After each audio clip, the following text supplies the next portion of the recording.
Welcome back to Parlor City Voice. I'm Scott Mentzer, your mayor, and I'm joined by our host, Rick Elwell. No, it's not Rick. Not tonight. Not tonight. So Rick, I got an email early this morning that said Rick could not make it. He had an emergency appointment, was not able to join us. So Brandy Fiechter, our park superintendent, did you volunteer? You needed somebody to help, so. Yeah, she volunteered. So she's going to stand in. We're going to go through a few more projects, pick up where we left off last episode, and talk about a few other things. So Brandy, thank you for joining. So last episode we talked about a number of projects going on throughout the city of Bluffton. Today I wanted to pivot a little bit and talk about some things that have been talked about and maybe are coming up in the future, and people ask about a lot. And so maybe sort of answer some questions, maybe sort of end some rumors. Often when I ask people, what are they looking for in Bluffton? I hear two things. One of them is they want a movie theater. And the second one is they want a restaurant. Typically they ask for an Applebee's for some reason. I'm not quite sure why Applebee's seems to be the restaurant of choice. But the movie theater is one that always seems to come up. And Decatur has a movie theater, a two-theater movie theater, and I did ask the owner of that movie theater and the mayor of Decatur about their movie theater and sort of what are the economics that makes a movie theater work. And one of the things that I was told that in order for a movie theater to work is that you have to have, on average, almost 100 people attend each and every movie that they put on. And that most of the revenue actually comes from concessions. It doesn't come from movie tickets. They actually only earn about $1 on every movie ticket. But we do have movies here. We have a movie once a month, and we've been doing it for a long time. Probably over 12 years, I would guess. 12 years. Yeah. And you know what? I didn't even know that we were doing it for that long. But we have one coming up in December. And what is the movie that's coming up? So the next Theater Thursday is on the third Thursday, and it is called Red One. And it is a Christmas movie, so that's going to be at the Wells County Library, and that starts at 10 a.m. We do have snacks, if you're wondering.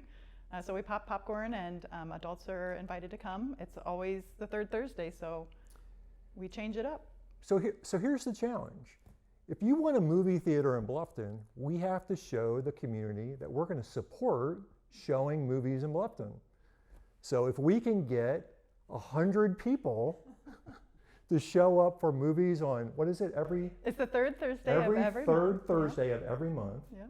Maybe we can send a message to the community or to business owners or to maybe some entrepreneur that yes, there is an appetite, there is a drive to have movies in Bluffton. So that's my challenge. 100 people. Can you support? I'm going to have to buy some more popcorn. So you're saying if 100 people show up, you may run out of popcorn? I did just order some, so we could probably be fine this time. Okay, but there's the challenge. 100 people every third Thursday at the public library. Yep.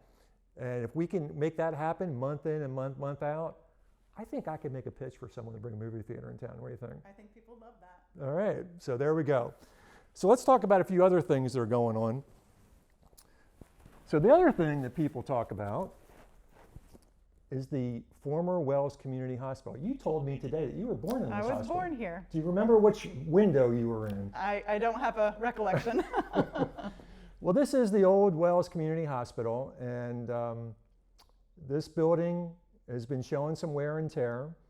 We've had several complaints amongst the community over the last several months about weeds, overgrown weeds, and the city has been the one trimming the weeds, trimming the trees, keeping the landscaping clean. But we've also had some issues where people are breaking into the hospital. So the city has taken the initiative to board up the windows and the doors that have been breached or compromised. That in and of itself is not an easy thing because we don't own this building.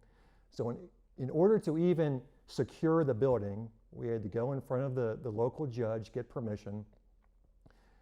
And I wanted to talk a little bit about this because this building today is owned by an individual out of Massachusetts. So he bought it from the hospital. It changed hands a couple of times, and he's used this hospital to leverage other properties. So as it turns out, there are over 5 mortgages on this property. So people often ask, well, why don't you do something with it? Well, again, the city doesn't own it. We've been trying to get in contact with the owner to try to see what his intentions are. For a long time, the only tenant in the building was a dialysis center. They have since left the building and left the building in March, so it's been empty since March. The owner owes the city over $100,000 in past utilities. So the city has gone to court to try to collect those utilities. He owes a lot of people a lot of money. Even the federal government has filed suit against him for back federal taxes. So it looks like that's going to sort of work through the process of going through foreclosure. Again, there's 5 other mortgages that are sort of in line to get paid. But I wanted to make you aware, the city is aware of the situation. We're trying to do the things that we can do, take care of the landscaping, make sure the building is secure. The last thing we want someone to do is enter this building, get hurt. No one knows that they're there. So the building's been secured. We're going to do our best to kind of keep it tidy. And in the process, we're trying to see what happens with this building in the future. Hopefully, at some point in time, we can do something with this building and restore some glory either to the building or to the property. But that is a project that is on the board, so to speak, to work on. And I know there's a lot of other people who are born in this hospital would love to see something positive happen to it, and the city would like to see that as well. So the old community hospital, that's what's going on.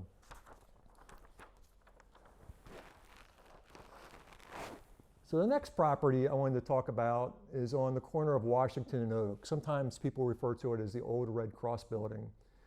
And this is another interesting property that has been bought by a local company, or a local family, I should say.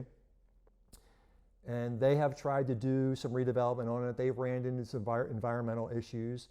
The city looked at this several years ago. I think you were a little bit familiar with that process. You want to talk about that a little bit? I know that they were interested in having it become park property, maybe like a soccer field and a pavilion and things like that. And there was a move towards that direction, and then it just didn't end up happening. And it didn't end up happening because we learned that the soil in certain parts of this property is very contaminated, and it's been flagged by IDEM, or the Indiana Department of Environmental Management, as being a site that needs to have some remediation to it, some closure as they call it.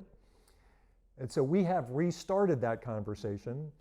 And the process to get closure, as you and I have learned, is not an easy process, but it has been going on for years. A shout out to the family who owns the property. They've been working at it really hard. And we think we're getting close to getting, quote, closure, right, which does place some restrictions on what we can do with the property, but we think we have an idea what we could do. Should we spill the beans on that, or should we wait on that for a later date? That's up to you. Oh, that's up to me. Well, I think we're going to wait on it for a later date, but I think we've got something pretty fun that we could possibly do with this property. And the reason I don't want to announce it at the moment is there's still a few hurdles that we have to get through, and it's possible we may not get over those hurdles, but we're working on it really hard. All those hurdles cost money. We're trying to get some grants to pay for some of those hurdles, but they involved inspection of soils, understanding where the contaminants are, what the concentration of those contaminants are, and then what we need to do with any material that we would have to dispose of off the property, and how those materials would have to be handled. So it may be, we could be a year from now before we really talk confidently about what's being done. But again, I want to make the community know that we're aware of this property, we're on top of it, we're working on it. Be patient, and if all things turn out the way we hope, it could be a pretty cool project. So stay tuned.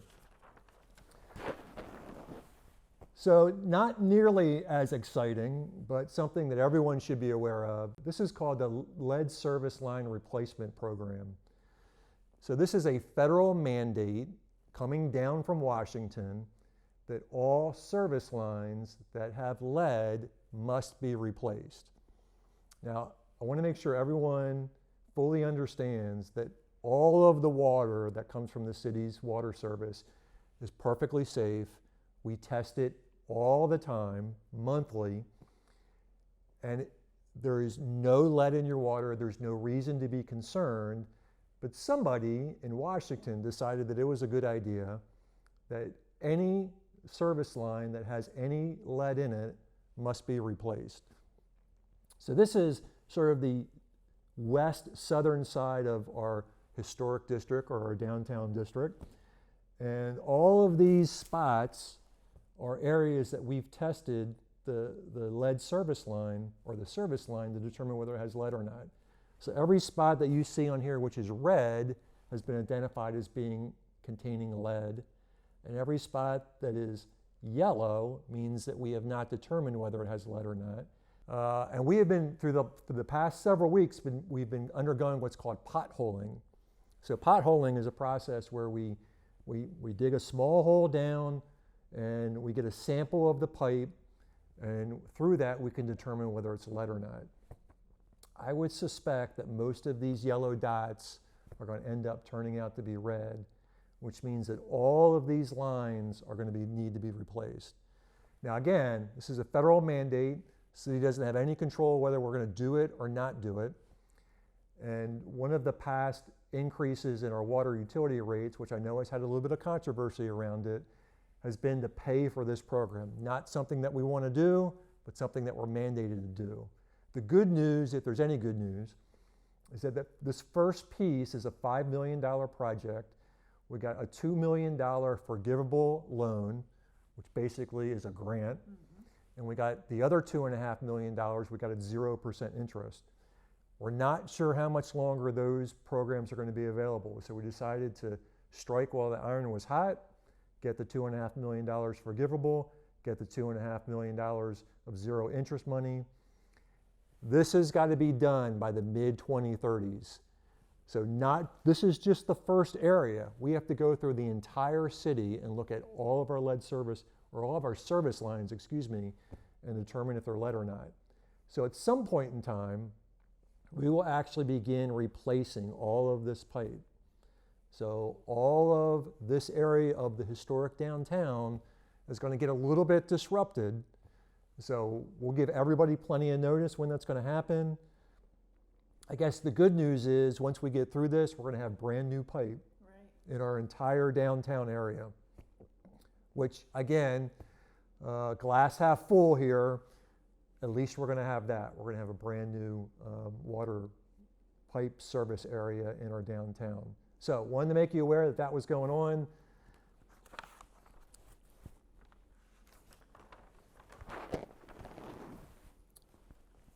A project that we didn't talk about last week is a gas station on the corner of Main and Dustman, sometimes referred to as the shortstop.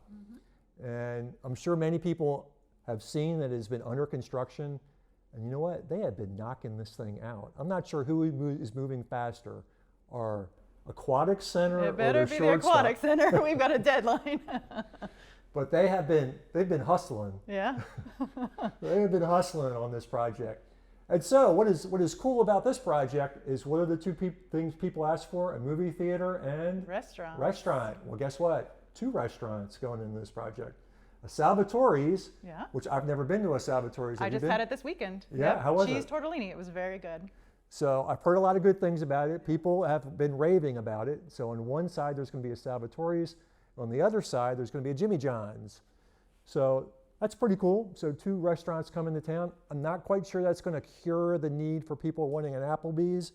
But hey, look, it's a Salvatore's and Italian food. Gotta love Italian. Gotta love Italian food. So looking forward to that. Doing a lot of great work.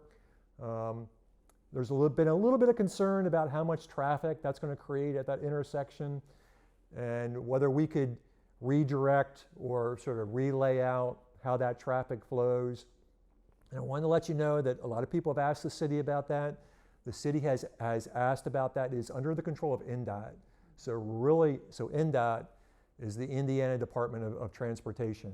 And since this rides along a state road, they're really in control of what we can or cannot do at those intersections.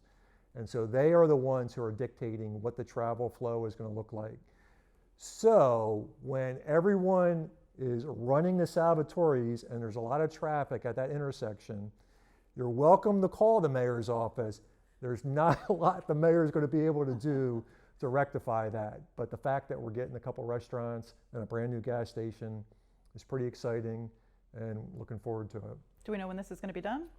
I do not know when it's Not going to an be done. So estimated thanks for setting me up for failure on that. In 2 weeks. I do know the Aquatic Center is going to be done by Memorial Day. It will be. So the last thing I wanted to talk about, this is a good segue for Brandy to hop in here, is this doesn't look like much at the moment, but this is where our community garden, the Parlor City Community Garden, is going to be. So this has been a project that's been sort of on my wish list since becoming mayor. I love the idea of a community garden, and we were looking for a spot to place a garden. We wanted to see how much interest there would be, and we did a survey. We did. You want to talk about the survey a little bit? Yeah, we had 110 results from that. We had a lot of people that wanted to have their own plots, and then we also had, I think, 30-some people who wanted to just help at a garden spot. So as a committee, we've kind of talked and we discussed having both opportunities so that we could sell very affordably, like maybe $10 or something like that, a strip of ground that could be someone's private family's garden. And then we could also put in like a sharing garden. So we could put in as volunteers and maintain, and then anyone can just come and pick from that. And we know that you love peppers and tomatoes, so I have. That's right. So I imagine there's going to be a row of those. I'm hoping they don't all get picked, because I may want to partake. But. Yeah. So I do want to give a shout out to Lowe's, who has awarded us a Hero Project Award, and they have furnished us the pergola. They designed and installed it on a cold weekend, and then they had enough left over from that grant to actually provide us with all the tools that we'll need to get started. And those tools will go in Conveniently the shed that they also donated to us. So like really, like we are set up very well to get started in the spring. So. And we went and we visited a few gardens as well. Yeah, we went and saw Markle's garden and met the good people there, and they've offered us some guidance on that. So I have reached out to Amber to see if she wants to stop by and kind of tell us how to get the soil, because I imagine we've probably got some clay in that area. So we're gonna have to do some composting and maybe fertilizing and you know, getting some help, like removing some of that top sod. I've got black thumbs, so you don't want me like telling how we're gonna do this. So we're definitely gonna get some of the people with the green thumbs in there that know what they're doing, and they can just guide us on what we need to do for that. Yeah, for the last couple of weeks, Brandy's common question has been, what actually is compost? I can't believe you just said that. I don't know what it is, but I know that we need lots of it. And fortunately, the city has a bunch, because the street department picks it up on a pretty regular basis. So I did talk to Tim at the last department head meeting. Hang on to that. We're gonna need a lot of that. So this is a shout out to the people who leave their leaves out. Yes, thank you. So the street department can come pick them up, so that we Exactly. can create compost, right? Exactly. Just a full circle of like giving back. So thank you. So we've talked about some other things that might go on once this garden gets up. We've talked about classes, right? Yeah, we'd love to have some people teach some classes on preserving food. We did have some interest on the surveys with people wanting to share the information that they have. We'd like to maybe teach people some cooking techniques and how to garden, you know, organically, and what to do for pests. So like I said, I don't know a lot about the topics, but we're definitely going to be reaching out. So if you've got any interest in that or have any knowledge of that, please reach out to the Parks Department. We'd love to have you take up a time to teach other beginner gardeners. So another challenge. So we got challenge number one, Yep. which is we want Go see 100 movies. people to show up at the library to watch a movie. Challenge number two is when we talked to the Markle group, they had a lot of interest early on. They did a survey. They got a lot of feedback. We got a lot of feedback in our survey. But the Markle experience was, once they actually got the garden up and running, they had much fewer participants than people who expressed interest. So what we're looking for is a high participation rate of all those who have responded to the survey. Is the survey still up and running? The survey is still up and running. We actually have a Facebook page, so if you go to Parlor City community garden. You can like that and follow it so you can see what's going on. But yeah, the survey should be on there, and then you can take that and express your interest if you want to help with something like that. I'm not sure we're going to have like 500 plots to start with because everybody said start small. So we may start small and then grow from there. We want to start small and be overwhelmed. We do, yes. And I do hope that we can partner with the Master Gardeners and maybe work on some of the things that they've been doing with their raised beds and kind of like work together in that way. So when we fill up, we can maybe work with them on their locations and get them to full length.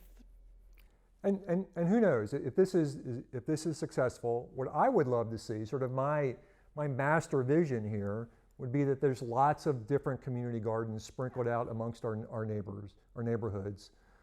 And that's part of what, sort of what my vision is, this neighbor helping neighbor concept. Last episode, we talked about Neighbor Link and the opportunities for neighbors to help neighbors fix homes, help with landscaping, just again, sort of beautify our community. And I think community gardens can be another aspect of that. And if this takes off, I know we looked around town when we finally settled on this particular parcel, which is next to our animal shelter. We looked at some other parcels and we're like, wow, this would be a nice location in amongst some of our older neighborhoods. So hopefully this sparks a need and a desire to spread the idea of community gardens. And yeah, I'm really looking forward to it. So again, there's the challenge. Let's get a great participation rate. Let's overwhelm the community garden. So we've got to either expand it or grow some other gardens in our communities. So that's all we've got in terms of projects coming up.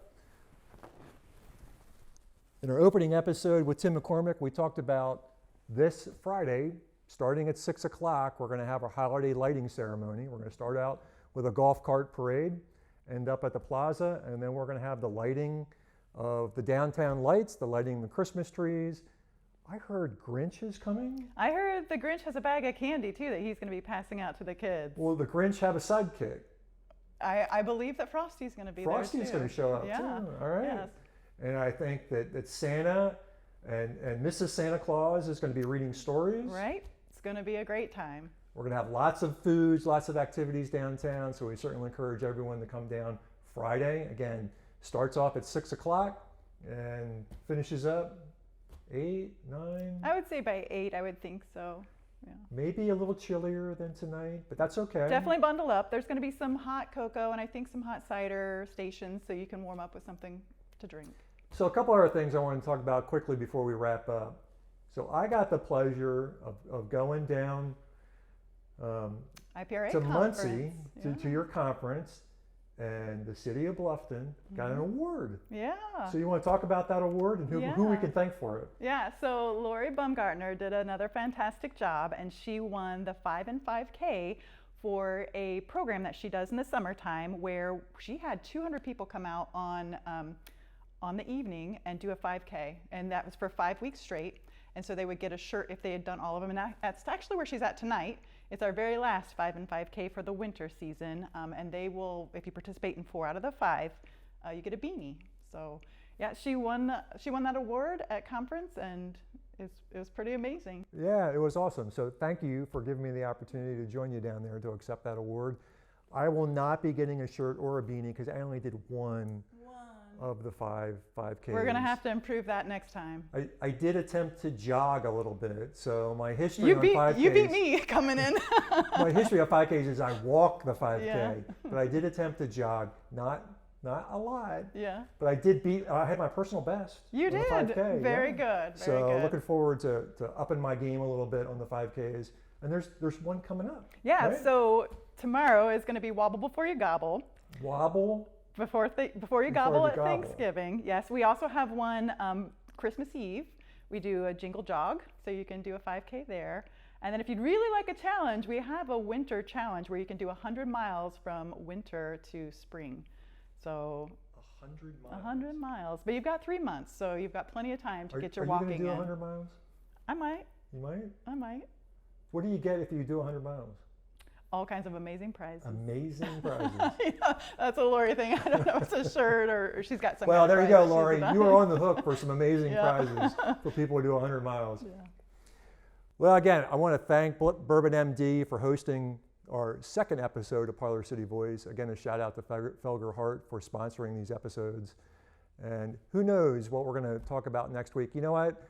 As of this point, I probably should be more disciplined about this, but I just sort of sort out the agenda a couple days before the episode starts. But we're going to keep you apprised of all the projects going on. We'll try to keep you in the know of the stuff that's sort of in the hopper, so to speak, and continue to let you know what things are going on here in the Parlor City. We want this to be a community where everyone gathers, everyone has a great time together, conversations start, we break bread together, and we truly make this entire city a parlor. So thank you for joining us here on Parlor City Voice. Rick, Brandy? I won't see you next time. Yeah. Thanks for filling in. Again, I want to thank Tim McCormick for talking to us about the event coming up on Friday night and all the great things that group did to bring us a new holiday tradition to downtown. See you next episode, a couple of weeks from today.